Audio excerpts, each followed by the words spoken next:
Welcome back to Sports by GSMC Podcast Network.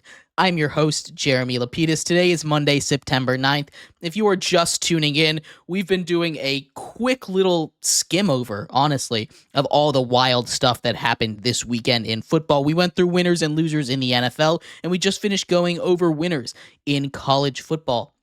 In this segment, we're going to take a look at those losers, the teams that did not do what we wanted them, the teams that came out flat, and were quite honestly very disappointing. We'll talk about all of that in just a second, but before we do, remember, if you would like to be an even bigger part of the show than you already are, all you need to do is go to gsmcpodcast.net. Or if you are on YouTube, you can use that super chat feature. If you do either of those two things, a message should pop up on the bottom of the screen for you, me, and everybody else around the world to see.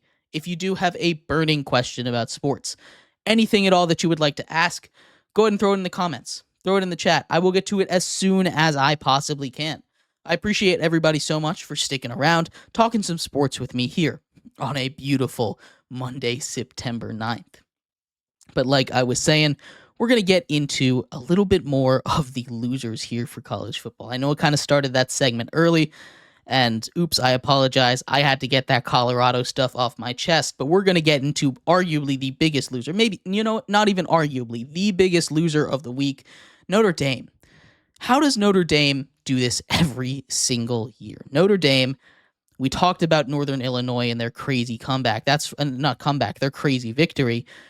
We talked about it from one side, but now let's take a look at it from the loser's side. Notre Dame, the number 5 team in the nation, coming off of a huge win, beating number 20 at the time, Texas A&M, in a tight battle that I thought both of these teams are good. Then maybe it's just because they're riding high off this win, but this happens every year with Marcus Freeman and the Notre Dame Fighting Irish. They play a weak schedule, and they find a way to lose a game that they should not lose, quite honestly. Notre Dame comes in and just their offense can't go. They have no weapons. You have Riley Leonard who can run the ball, but when you go up against a solid run defense or a healthy defense or one that's keying in on the run and you can't throw the ball, you don't have the weapons to throw the ball over the top, it turns out the way you just saw it. You put up 14 points against a MAC school in Northern Illinois that honestly was not amongst the MAC contenders. They go ahead and they beat the number 5 team in the country, and I don't want to take anything away from that. I really don't, because Notre Dame's defense is nothing to scoff at, but you let them block 2 field goals. You let them block one at the end of the half, and you let them block one at the end of the game. That's incredible special teams from Northern Illinois, but awful execution by Notre Dame. They could not get anything going offensively, and that is just awful. I think Marcus Freeman is very much on the hot seat. I don't know if he'll be able to make it. Brian Kelly wasn't the greatest coach in the world, but he wasn't losing consistently to teams like Northern Illinois, right? He was getting the wins that they should, keeping them in that top 10 conversation.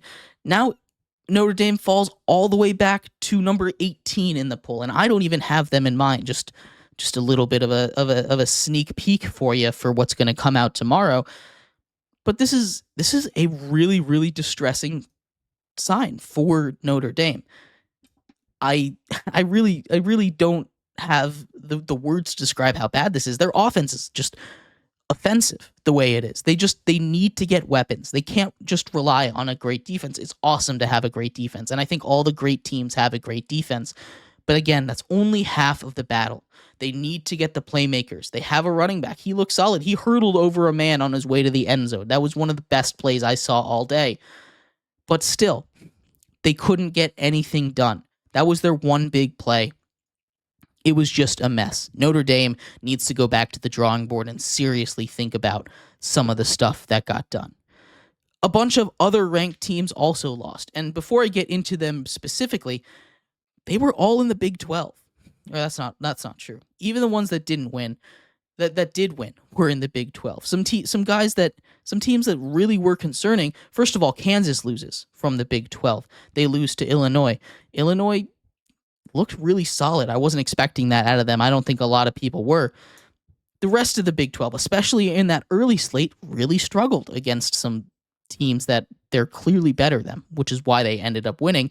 Kansas State, which we talked about when we talked about Tulane. Tulane might be a bigger issue, but Oklahoma State played ugly, ugly football against Arkansas, a team they were down multiple scores to, a team where their quarterback, Taylon Green of Arkansas, I mean, just the whole game was ugly, really. He threw a pick six. It was awful pick six. That got them back into the game.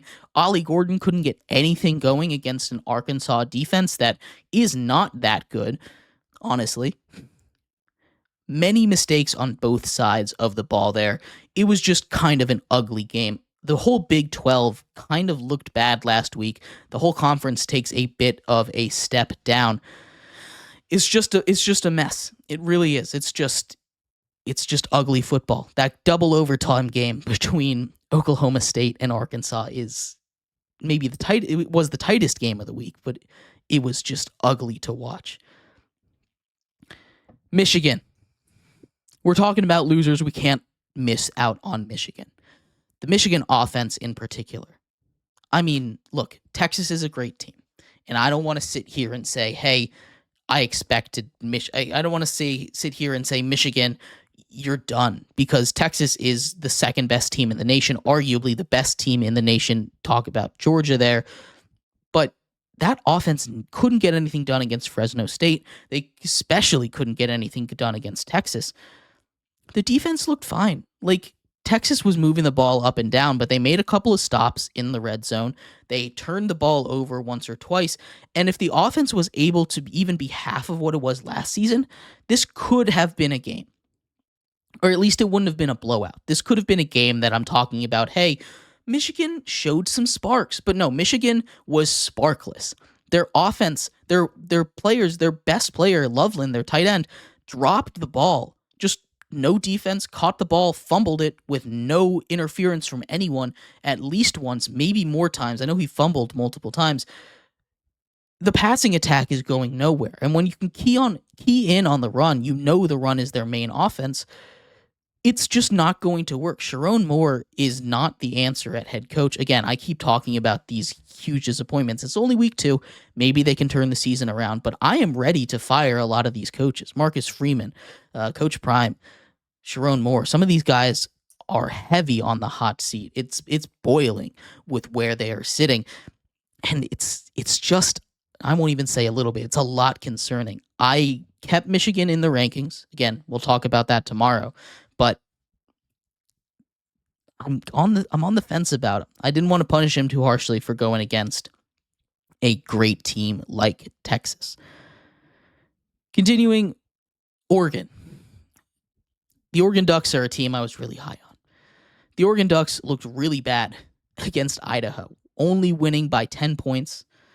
And then they escape with their lives against what I think is a really good Boise State team. Obviously, we talked about Ashton Jeanty and the Boise State Broncos last segment, but that Oregon team is just as concerning as Boise State is appealing, right? You talk about this team that, again, they put up the stats. The offense is putting up the numbers. The defense is very concerning. The defense letting Ashton Jeanty run wild on them, 200 yards and 3 touchdowns. Maybe that's unavoidable at this point, but you have to go off the assumption that you can, if you are a championship caliber team, you can stop anyone from rushing for 200 yards on you. And I think that kind of has to be a prerequisite for being a championship level defense. Boise State was able to move the ball up and down the field. They were able to get clutch drives. Oregon barely escapes with a victory. Their offensive line is abysmal. Oh my God, they cannot run the ball. They cannot get too much. They have no protection for their quarterback back there. It is a mess. It is super concerning for Oregon. Now, they're a top 10 team. They're still a very good team. They're still 2-0. Good teams find a way to win. As much as I'm kind of dogging on Kansas State, on Oklahoma State, on Oregon, they found a way to win. Good teams find a way to win. But it's so concerning watching these teams play. if they go up against an Ohio State in the playoffs, if they go up against a Georgia, against a Texas in the playoffs, against a Miami, what are these teams going to do against a team that's firing on all cylinders? They can't afford to make these mistakes. That's how you lose games, and it's just not a good look for these teams. And the last one I want to talk about, and I won't put them in as a full loser, just a half loser, because I kind of feel bad for them. Utah, we were talking about Cam Rising looking so good last week. 5 touchdowns, leading them to a huge victory. And then he gets hurt again.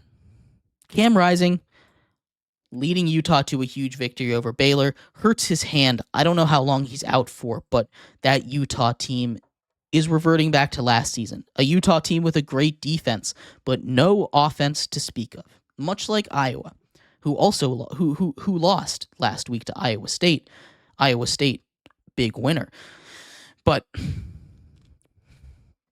having no offense is just like when we talked about Oregon. You need that defense. You need both sides of the ball. Cam Rising, when he's there, this Utah team is a championship contender, and I fully believe that. This Utah defense is good enough to win a championship, and with a quarterback like Cam Rising, their offense is good enough as well. We've seen it. We've seen them be in position to make even the 4-team playoff when he's there, just losing a couple of close games at the end. They were absolutely 12-team playoff contenders with Cam Rising. But without him, we see what happens. They almost lose to a hapless Baylor team, only able to put up 23 points total. Most of that came with Cam Rising on the field. Hopefully it's not too bad, but they need to find a backup plan for when Cam Rising is hurt, because he has shown inability to stay on the football field, which is just a shame because he is a very, very good quarterback, and this Utah team is very, very good when he is playing. But anyway, let me know who your biggest losers were for college football week 2. We're going to take a quick break here. When we come back, we are going to preview Monday Night Football, a massive matchup with huge implications, not just for the rest of the year, but also for fantasy, between the New York Jets and the San Francisco 49ers taking place tonight. We'll talk about that when we come back on the other side of the break. Stick around. We'll be right back here on Sports by GSMC Podcast Network.